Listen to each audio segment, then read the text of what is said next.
Good afternoon, everybody. We apologize for the interruption, but doctors over at the University of Cincinnati Medical Center, they are updating us now on the condition and care of Buffalo Bills safety Damar Hamlin. Let's listen in. That progress in specific is.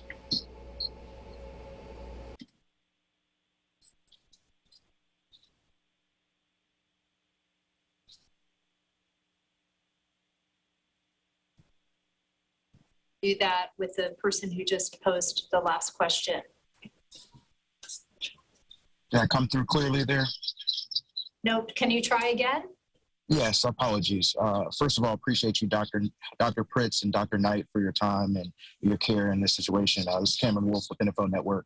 Just wanted to inquire if you can take us through the timeline from when Damar came into your care and to where he is now, as far as what you guys have done to get him to this significant improvement stage. Sure, and thanks for being here today. What I can tell you is that our team involved a significant number of the care team involved in helping with Mr. Hamlin on the field on Monday night. He was attended to by 4 of our emergency physicians serving in the various roles as the airway physician, the visiting team medical liaison, a neurotrauma consultant, as well as one of the team physicians for the Cincinnati Bengals. As everybody knows, Mr. Hamlin suffered a cardiac arrest on the field, and it was promptly recognized by the Buffalo Bills medical staff, and that allowed for a very immediate resuscitation on the field. He was promptly resuscitated. It did require CPR and defibrillation, and at which point he was transported to the University of Cincinnati Medical Center, where he was met by Dr. Pritz and the trauma team, as well as our emergency medicine colleagues. He was managed and resuscitated and worked up in the emergency department, had some additional tests in the ED and in the hospital, and then has been managed in the surgical ICU, as Dr. Pritz said. It's been a long and difficult road for the last 3 days. He has been very sick and has made a fairly remarkable recovery and improvement, to the point, as Tim noted, he is now demonstrating that sign of good neurologic recovery, as well as overall clinical improvement, as has been previously reported, related to not just his vital signs, but a lot of his other individual organ recovery.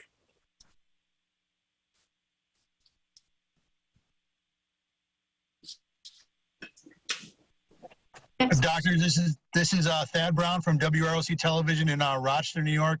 Again, like Cameron said, thank you very much for your time and all the work that you've done with this. Can you speak at all to the cause of what happened? What caused the cardiac arrest? And I think specifically, was it simply the actions that happened on the field, or was there something existing that, made Mr. Hamlin, I guess, something that might be susceptible to this happening? The answer to that is that workup is ongoing, and we do not have definitive answers as to the etiology of the arrest at this time, and that tests will continue to be ongoing as he continues to progress. Thank you very much. Hi, Dr. Knight and Dr. Pritz. This is Matt Bove with WKBW in Buffalo, New York. As everybody else has said, thank you for everything that you guys have done. I know you briefly mentioned it to Cameron's question about what the timeline was like. But can you guys go into a little bit more detail or explain how critical those first moments were on the field to ultimately get him to this point, and what the doctors and the medical staff from the Bills and Bengals were able to accomplish in that period? Sure. I think it just speaks really to the immediate recognition that there was something significantly and seriously wrong by the Bills medical staff. Team and I speak together. We cannot credit their team enough. They're often, unfortunately, there are injuries occasionally that happen on sports fields, be it football or others, but it is incredibly rare to have something be this serious that happens like that. And to be that quickly recognized, what they did was immediately marshal the emergency action plan, meaning the emergency medicine services. That prompted the airway physician, the emergency physician that was out on the field, to be at his bedside in less than a minute. He had a prompt recognition of loss of pulse, which gave him immediate bystander CPR, which, as many of you know, rarely, if ever, happens. And so the fact that Mr. Hamlin had immediate bystander CPR, in addition to prompt recognition of his arrhythmia, to get defibrillated and then back to the return of circulation very quickly. That speaks to that timeline that you were asking about, to get the return of spontaneous circulation with immediate bystander CPR that was performed well, all meeting the standard of what we would expect in that scenario, is what has led us to be able to discuss these good outcomes today.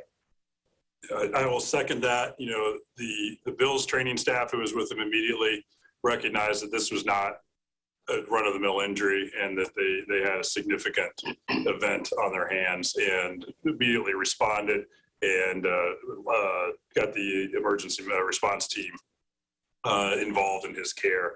And really, this went as well as something like this could go under very challenging circumstances. And they did a fantastic job, which is why we're here today. In understanding how complicated of a situation this ultimately is, would it be fair to say that if things would have taken a few extra minutes or maybe even a few extra seconds, there could have been a different outcome here? I think that's fair to say. All right. Thank you both for everything that you guys have done and for the time today. This is John Scott from Spectrum News in Buffalo. You mentioned there are signs of neurological intact. What have been those signs that you have seen from him that give you the reasoning to make that assessment? We were in the situation where we wanted to allow him to gradually, wake up as the rest of his body was healing. And last night he was able to emerge and follow commands and even ask who had won the game. And timeline-wise, I'm sure you don't necessarily deal with these events regularly, but how common is it from Monday night to now for that sort of improvement to be made? The answer to that is it's variable. We do manage post-cardiac arrest patients routinely as part of critical care in all of our ICUs, and it's variable, but it speaks to his age, his incredible fitness, and then again, I don't think that we could emphasize enough the immediate medical response. The fact that he had highly trained professionals from the Buffalo Bills, in addition to having paramedics, emergency physicians, respiratory therapists, all right at his bedside in less than a minute from the collapse, that speaks to that ability that demonstrates that he had good perfusion to his brain that led to no identifiable neurologic deficit. Thank you so much. Dr. Pritz, I just want to follow up on something you said, that Damar spoke last night. Can you speak to that? I can clarify. He did not speak. He was able to communicate in writing, and he is unable to speak with us yet, as he still has a breathing tube in, and we're still assisting him with ventilation. So when he was communicating with us last night and then again today, that's been in writing. And, to paraphrase one of our partners, when he asked, did we win? The answer is yes. Damar, you won. You've won the game of life. And that's probably the most important thing out of this. And we really need to keep him at the center of everything else that's going on. And we really want to ensure a good outcome for him. Hi, this is Todd Dykes with WLWT TV here in Cincinnati. And doctors, again, I know so many people are just so grateful for the work that you've done, the work on the field and so forth. I was fascinated, I think so many of us were, to learn about the protocols the NFL has in place, the 60-minute meeting and so forth, when the chief medical officer talked about that yesterday. And the question was asked a bit earlier, but I'll circle back. Had there not been one thing in that protocol that would not have been in place, whether it was equipment or might not have worked, or a personnel or so forth, what would that one thing have been that could have led to a more, tragic outcome? Because I think we're all realizing that the NFL does a lot of pre-planning for these kinds of situations. I'm just curious to get your take on that. I'm not sure there is one thing. I think that really speaking and emphasizing to that team approach, that if you see those pictures in that video of the congregation of the team, you had Bills professionals, Bengals professionals, independent physicians, but we have all the right equipment. There's all the EMS equipment, airway equipment, advanced cardiac life support equipment, the ability to do CPR, the ability to defibrillate is all there and all spelled out in terms of accessibility. speaking specifically to our team, we had several of my partners that were teammates, that were partners, that were helping to resuscitate Mr. Hamlin. And you have those scenarios where people know each other and they train together. There's not a lot of speaking that needs to happen. They know how to work. They know how to integrate, no different than when Dr. Pritz and I are working in the trauma bay that you see. And that really goes a long way to helping with that in terms of that overall management. But was there one thing, or is there one thing that, if absent, would have led to a poor outcome? I can't say that there was any one thing, because it really is the entire global spectrum of care from the minute he collapsed until the ongoing care he's receiving right now up in the ICU. Thank you. Hi, this is Catherine Fitzgerald from the Buffalo News. Thank you guys so much for all of this clarity and everything you're doing. I was wondering if you could just add a bit more context on kind of what next steps will look like for recovery from Damar. You know, you mentioned how his health puts him in a good position, but just from a human standpoint, just kind of what is the process like from here for him? Yeah, from ours, that's a great question. And there are many, many steps still ahead of him. From our standpoint, we would like to see him continue to improve, to be completely breathing on his own, and then to be, ready to be discharged from the hospital. So those are the immediate next steps as we go for his care. His family has been with him at his bedside, as have members of Buffalo Bill organization, really since this all began. And we really want to get him home to them. And so those will be the immediate next steps. And then we'll talk about, potential plans for the future. Yeah.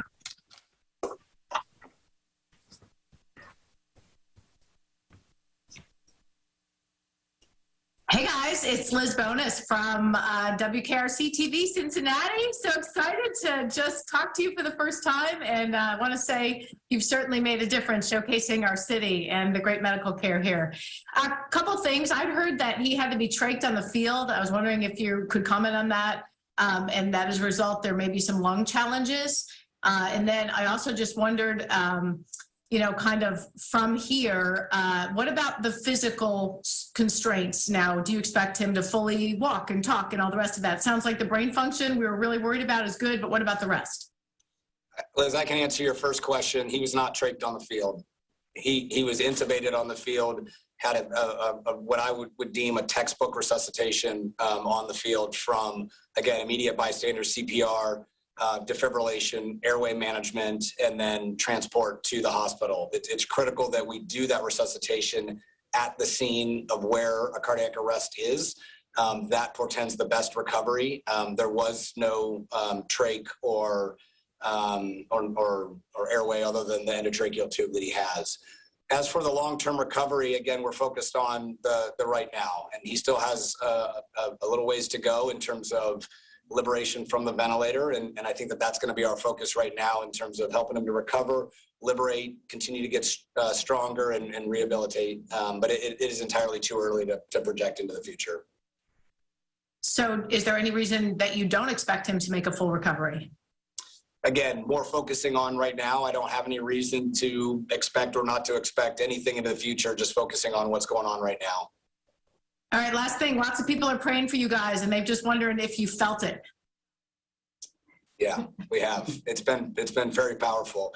We've been surrounded by a great. I think we keep using the word team, in that by Dr. Pritz and I being able to get to know this amazing family and this amazing organization of, in a matter of 48 hours, having friends and having family, of the hugs and the tears that have already been shed just by the progress that's been made. But then looking outside, I mean, all I have to do is look over my left shoulder and I see vigils and posters and well-wishers, and the food that has showed up at the hospital for the support for the family and for the emergency department and for the surgical ICU team, the support that's been done to the family.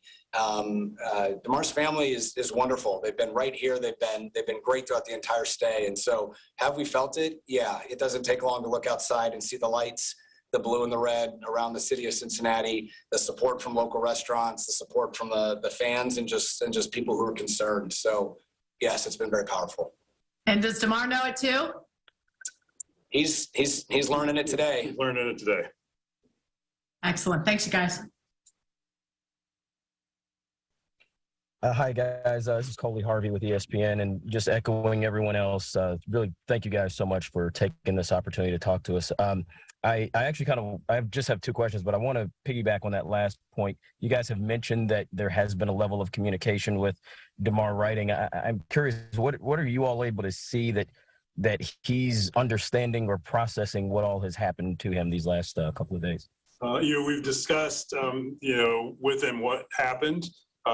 He's not quite at the point where we can have a conversation because, again, still has the breathing tube in and is able to communicate with yeses and nos by shaking his head, nodding his head, or with brief notes. He was expressed surprise that he had been, not with the world for 2 days. We've talked to him about all the support that's been given from Cincinnati, Buffalo, and really across the country for him and his family during this time.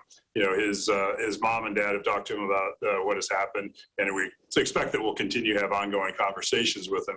And again, his first question that he wrote when he started to awaken was did we win? So we know that it's not only that the lights are on, we know that he's home, and that it appears that all the cylinders are firing within his brain, which is greatly gratifying for all of us, for the nurses and the respiratory therapists and the care team that's been at his side, for his family and for everybody else beyond. And my last other question is, what comes next? What exactly are you all looking to see next as you begin to go forward with his recovery? Yeah, well, we want to see him continue to breathe more on his own, and then we want to get him breathing completely on his own. That'll be the next big milestone for him. Okay. Thank you guys so much.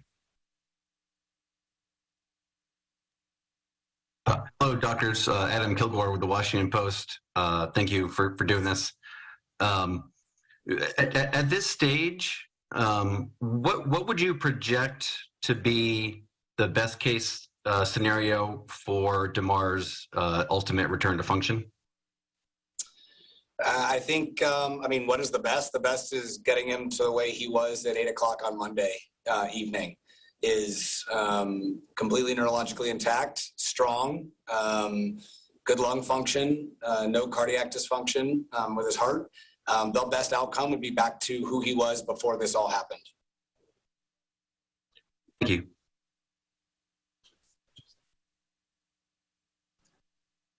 Hi, this is Jacqueline Howard from CNN, and thank you so much for taking my question, and thanks for all of the work that you guys are doing. I do have some questions about just the chain of events and what happened. We're curious, did he have a second resuscitation at the hospital? And then how long was the defibrillator used and the total minutes of CPR? And lastly, can you confirm, is he moving his hands and feet at this time? Thank you. I'll start in reverse. He's moving his hands and feet, and again, appears to be neurologically intact to both our exam and our neurology consultant's exams. So it appears to be doing well. He received one defibrillation and one round of CPR that was on the field. He did not receive second defibrillation or additional CPR once he was in the ambulance or at the hospital.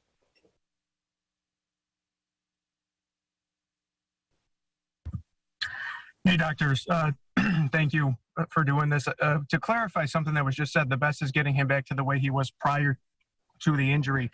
Does that mean the door is open for him to play professional football again? And then in the more immediate term, what's a reasonable amount of time to suspect that he will remain in intensive care and in the hospital as a whole?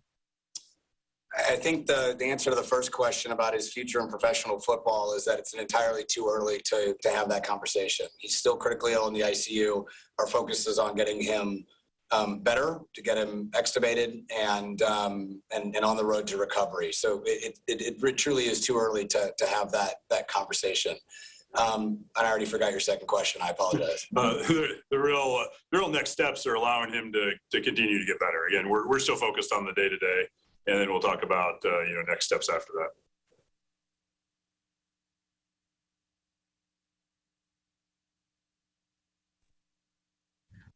This is Tom Puckett from WBEN News Radio 930 in Buffalo.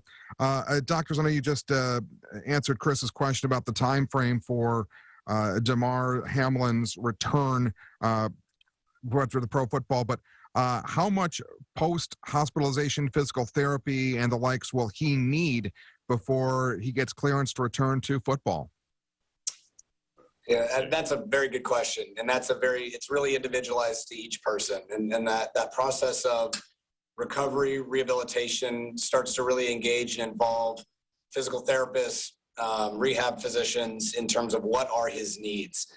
He was incredibly sick for 2 days in the ICU, and we would expect that as he continues to recover, we'll see what kind of sequelae there may or may not be from that.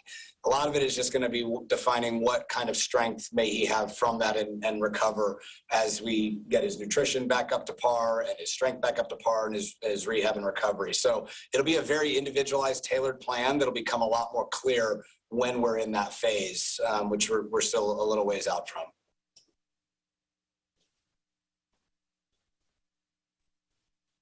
Hello to you both, and thank you, as all of us have been saying, so much for taking some time to be here with us today. This is Jenna Harner from WPXI in Pittsburgh.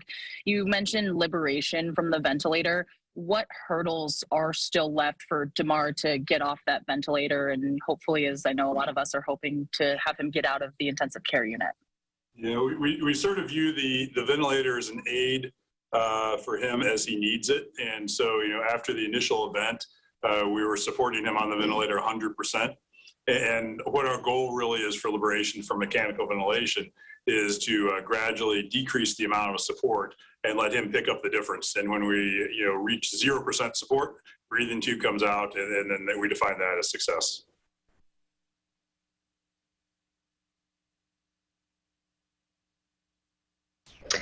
Hi, this is Maura Homan with Today. Thank you again so much for taking the time.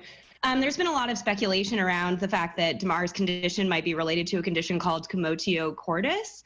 I just wanted to see if you guys had any thoughts on that. I know it's a little early to tell at this stage based about the etiology, but if you had any thoughts on whether that might be playing a role, and if so, how that may affect the recovery process. Thank you. For sure. We've similarly heard those same suggestions. And the way that I would answer that question is that condition, commotio cordis, is an incredibly rare event that happens. It's also a diagnosis of exclusion in our world, which basically means we have to rule out many other more common or more deadly or more fixable type conditions before we can settle in on an ultimate diagnosis such as that. And so he has ongoing testing. There'll be tests in the future. And so I guess it would summarize down to it is still too early to say that. Is it on the list of considerations? It is, but he has many other things that we need to work through before a final etiology or cause for this arrest can be definitively defined.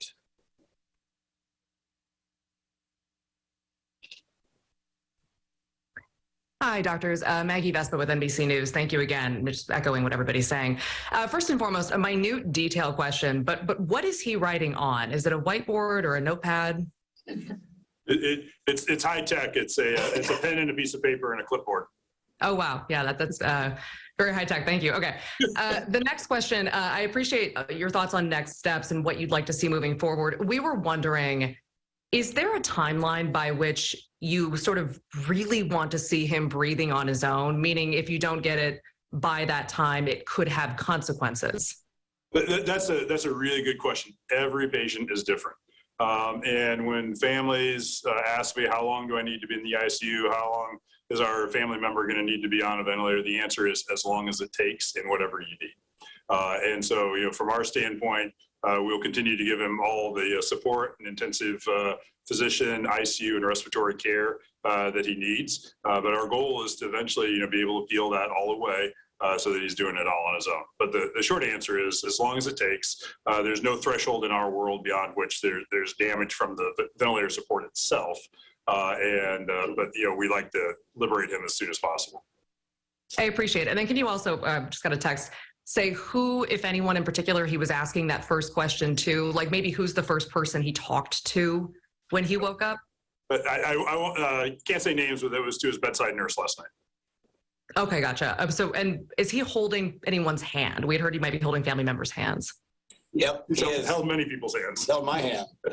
He did. His parents have been with him constantly. There's a lot of family members, a lot of support from his family and friends, as well as members of the Buffalo Bills administrative and medical teams that have been really at his bedside throughout, which is admirable in terms of the support that the Bills have shown here. And so, yes, he's held many people's hands. And the Bills organization folks, as well as the family, have been with him constantly. He's interacted with all of them today. And so he's been very interactive with them. Great. Thank you both very much. Hi, good afternoon. Larry Seward with WCPO in Cincinnati. Timeline question.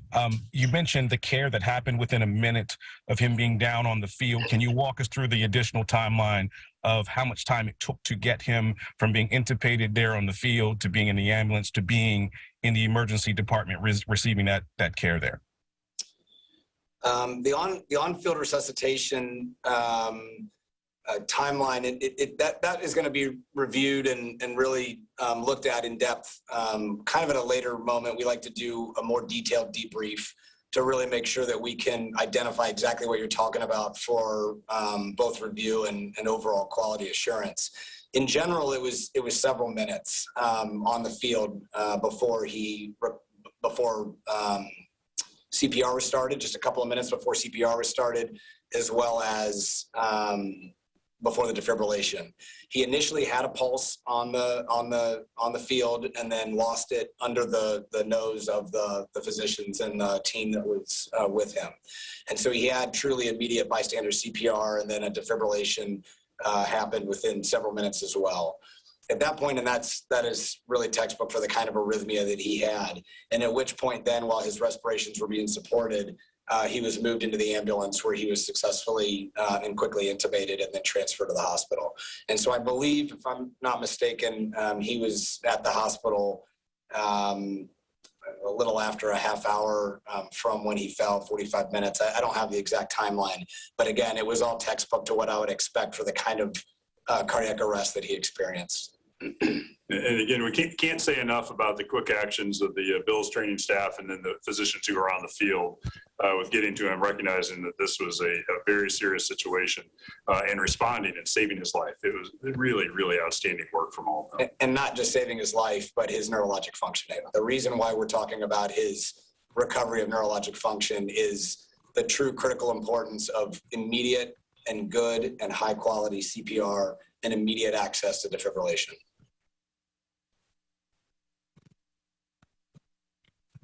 Gentlemen, good afternoon. Mookie Hawkins, Waffle Sports 1080 Buffalo. First and foremost, I just want to say God bless you guys. God bless the Medical Center for the outstanding job that you've done in handling Damar. And how detrimental was it for Bills and Bengals medical staff to react in the manner that they did? I don't know if it was detrimental. If you're speaking more to their emotional health, I would defer the answer to them. There was nothing detrimental to their response. They handled this what ought to be a textbook or model for what I would hope sports teams across the country would look to in terms of how this was responded to. I think at the end of this will be really looked at as an opportunity to ensure that, God forbid, the next time something like this happens, it goes as well as it went to Cincinnati that day. Yes, sir. And is this anything you guys have dealt with before? And how unique is this injury to Damar? I think there's probably two ways to answer that question. Have we dealt with this before? We sadly deal with this every day. This is common for patients that present to emergency departments all the time. In terms of a cardiac arrest on a national football field, on Monday Night Football, to my knowledge, that's never happened before. And that in and of itself is incredibly rare. And certainly to have the support and the resuscitation that he had on the field has not been seen to my knowledge. Thank you, John. Hello, gentlemen. Thank you for your time today. Alex Brasky with the Batavia Daily News. Can you describe your guys' response to the injury? Was there anybody, whether you two or within your staff, watching the game live? Did you see it happen live? And then just the response from yourselves and your staff to spring into action yourselves as the medical staff on site had to make sure everyone was in position at the hospital to receive Damar Hamlin as he made his way there? Let me two-part this one, because I'll take the first part and hand this to Tim. The way that our emergency action plan is written in collaboration with not only the Cincinnati Bengals, but the National Football League, is that it's very well and explicitly spelled out what is to happen, both in terms of the response and the management, but also the communication.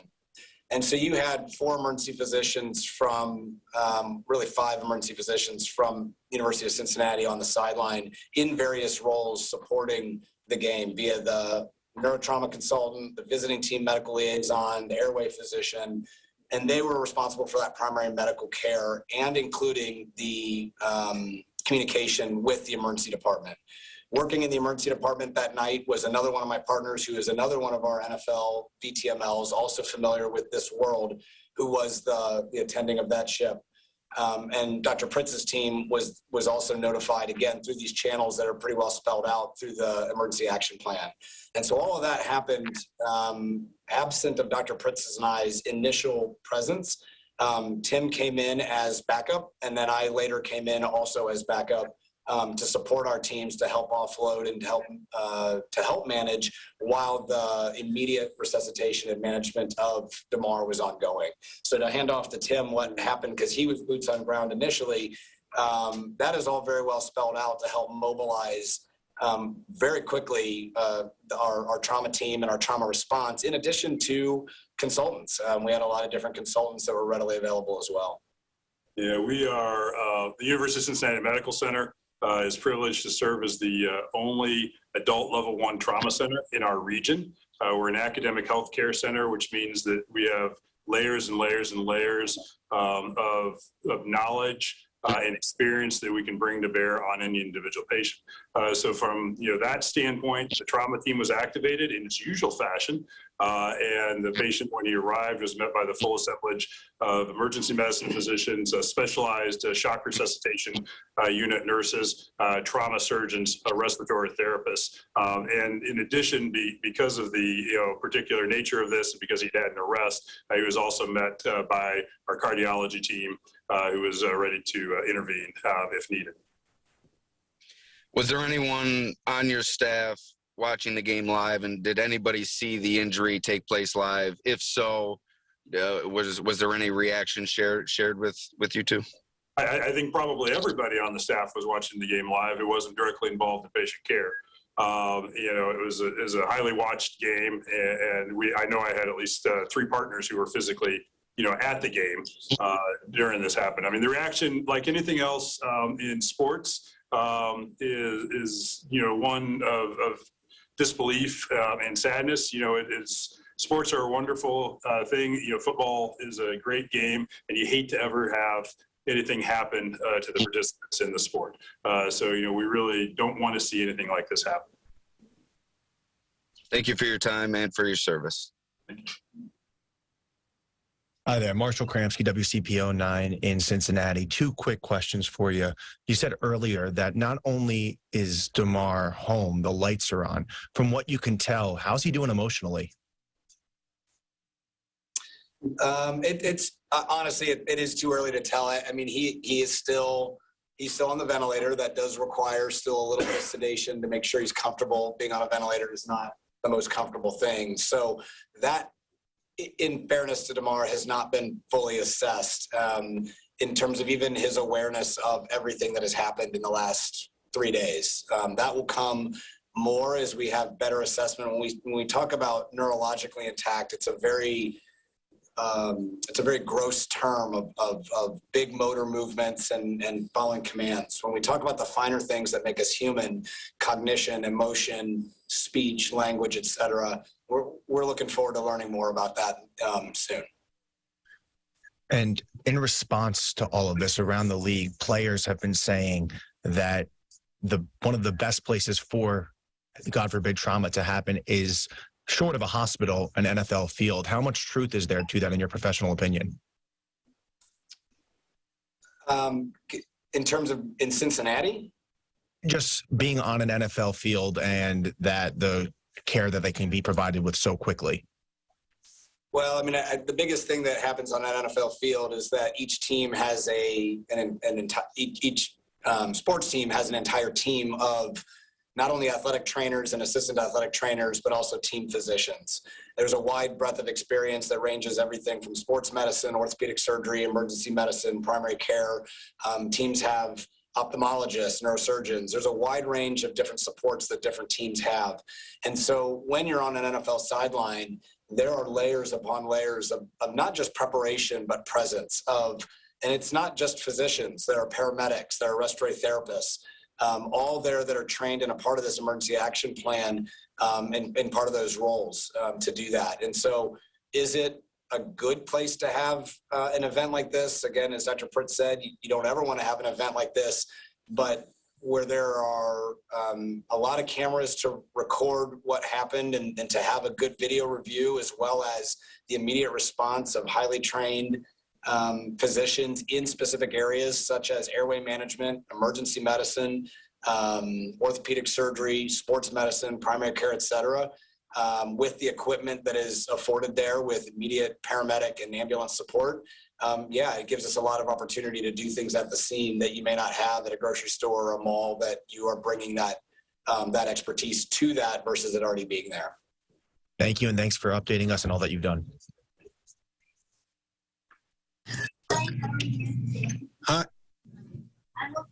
Hi, this is Dr. Lapuka. Am I on? Can't tell. Hi, it's Dr. Lapuka. I have a couple of questions. One has to do with on the field.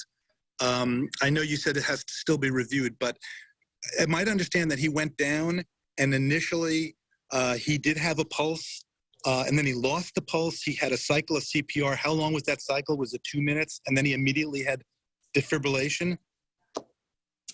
Again, the specific details of that review are still pending, but the high-level answers to that are yes, he initially had a pulse. He lost his pulse, had immediate bystander CPR. For then the rhythm check, he did have defibrillation and then return to spontaneous circulation. The specific numbers, without having them in front of me, and again, in deference to the review that will happen as part of a debrief, I don't have those immediately in front of me. Okay, so obviously that's really interesting. If he had a pulse that he wasn't immediately in VFib, he might have been, and we don't know the rate of that pulse, I take it. So I'm looking forward to those. The other thing is in hospital, these are some technical questions, but forgive me for that. But first of all, looking for some kind of, you correctly obviously said, we don't know, this commotio cordis is a diagnosis of exclusion. Was an echocardiogram done? I assume it was. Did that show any evidence of any underlying issue? And then in terms of his breathing, which it sounds like it's the #1 issue, can you tell us what his FiO2 is now and what the IMV, what the guaranteed number of respiratory respirations per minute is, and whether or not there's been any damage to his kidneys, liver, or any other organ? Yeah, that's a level of detail that we're not prepared to speak to today. Those are great questions, but not today. Okay. All right. Thank you very much, and well done. Well done, team. Ian Rappaport, NFL Network. Thank you guys for doing this. I had two specific questions I wanted to check on. One, I'd heard that there's a possible other injury, a jaw injury, something of that nature. Is that true? And then two, I had somebody tell me that he had his lungs cleaned out. What does that mean? I'm not sure what cleaning out your lungs mean. So that's a great question. There is no known jaw injury. Okay, thank you.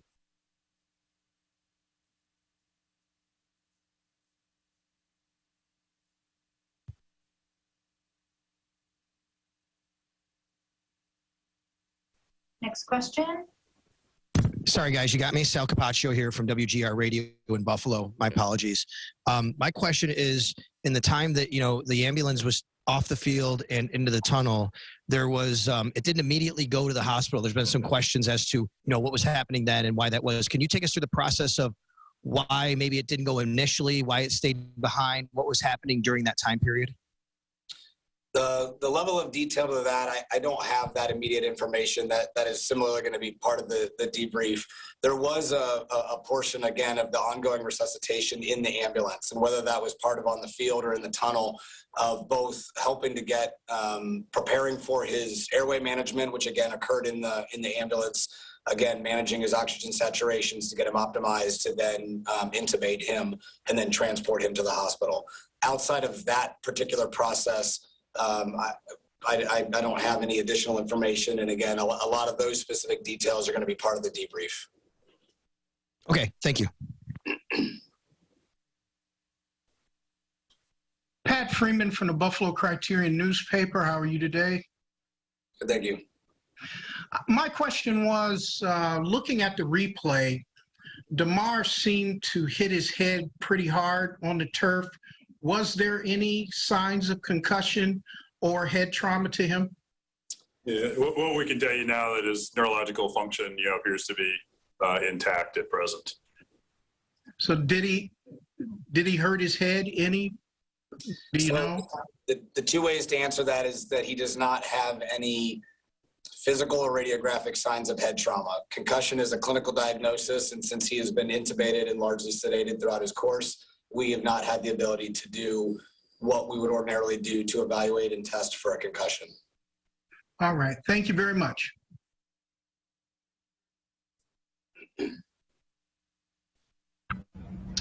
Hi, doctors. This is Dr. Tara Narula from CNN, also a cardiologist. So my question is similar to the one that Dr. LaPook asked. I know you mentioned you couldn't talk about the echo, but is there any sense of what his ejection fraction is now, what the pumping capacity is? Did he drop his heart function? Is it back to normal? Number one, and has he been seen by any of the electrophysiologists to look for any underlying arrhythmic causes, genetic causes of his event as well? That's the first question. Second question is, did he undergo a hypothermia protocol? And third is, we had heard he was prone. Is that because there was a question of ARDS or aspiration at some point? The first question, again, we're not going to speak to some of the specifics of his tests in deference to his privacy as part of those specific details. As to the second one, yes, he did undergo the targeted temperature management protocol here at UC. And then the third question. Yeah, so he did demonstrate evidence of ARDS or acute respiratory distress syndrome, and that was the etiology of the proning. Mm-hmm. And as far as being worked up for electrical abnormalities, I imagine the whole cardiology team, including an EP, is seeing him as well. Again, his workup of his cardiac is ongoing, and there are going to be additional tests in the future. Okay, thank you. We're going to take two more questions and then close. Doctors, Cameron Wolf with NFL Network. I heard you mention ARDS. Can you elaborate for us lay people about what that is and maybe where he is in respect to his lung capacity or any damage there? Yeah, that's a great question. So that's an acute inflammatory response that occurs in the lungs after a wide variety of events, and it causes the lungs not to be able to exchange gases, and you can't breathe as well as normal. From the standpoint of long-term issues, that all remains to be seen. His lung function is improving, as was noted in the press yesterday, and we hope that it continues to improve. Thank you. And brief follow-up there. I know you mentioned he's still in critical condition. Is there a process or what he needs to do to upgrade to stable condition? As long as what we would like to see before we, upgrade him to stable condition, would be breathing tube out and continuing to improve both from a neurologic and a respiratory standpoint. Thank you. Appreciate you guys. Last question, please.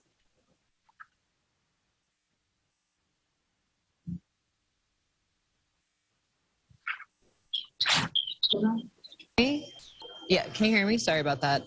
Appreciate the time. Just really quickly, I wanted to ask, I know there's obviously been so much going on, but Damar's toy fundraiser raising over $7 million. I didn't know, I know there's a lot, but if you were able to communicate kind of just the outpouring of support and what his charity has been able to raise in these last couple of days. We can tell you that us, his parents, who again have been, close to him the entire time and are amazing parents. I can just tell you, we wish everybody had parents as wonderful as his parents are. And the Bills coaching staff have all communicated the outpouring of support from Cincinnati, from Buffalo, from across the country. We've related that there's going to be a lot of toys for him to buy when he recovers from all of this, and we're all looking forward to that. But really, the support, and his parents feel the support, the team feels the support, and everybody in the ICU and in the medical center feel the support. So we appreciate all that. Thank you, everyone. This is Kristen Weavers again, and Dr. Pritz and Dr. Knight, thank you so much for spending this almost hour with the media and with everyone who's expressed such interest in Damar's care and concern. I just want to reiterate that we want to thank the entire Damar Hamlin family and the Buffalo Bills for their incredible support of the entire care team at UC Health here in Cincinnati. We're honored to have him with us and to care for him. And thank you to the family and the Buffalo Bills for inviting Dr. Pritz and Dr. Knight to provide a current update on Damar's medical condition and provide you accurate information. So we leave it up to them to determine if we will do. You've been listening to doctors over at the University of Cincinnati Medical Center updating us on the condition and the care of Buffalo Bills safety Damar Hamlin.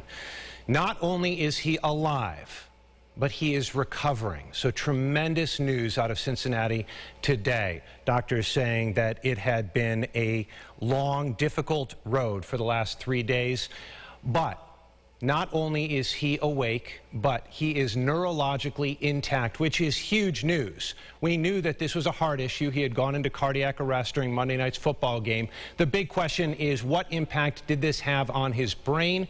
And they're saying now that he is responding, actually asking questions. The first question that he asked when he came to was, did we win? The doctor's saying today that he won at the game of life. They're adding that not only are the lights on, but Damar is home. Tremendous news there. They say that his lung function is recovering. His organs, his body, general clinical assessment, they say there is improvement there. He is partly intubated right now, receiving help breathing, but they are trying to wean him off of that right now. So they don't have a timeline there. By way of review, Damar Hamlin collapsed on the field shortly into the game against the Cincinnati Bengals. He went into cardiac arrest. Beyond that, we don't know a cause. The doctor is saying it is too early to tell what caused this. Was it the hit? Was it something genetic? We simply don't know. They commended the Buffalo Bills medical staff. They said without their quick response, he would not be where he is right now. They say that he did receive CPR almost immediately, within 2 minutes of his collapse. He was resuscitated on the field, had to be defibrillated with an AED. He then had to be resuscitated once again once he got to the emergency department. But after all of this time, 3 days of waiting, we are hearing good news. On top of everything else we hear, he is holding the hands of loved ones in the hospital.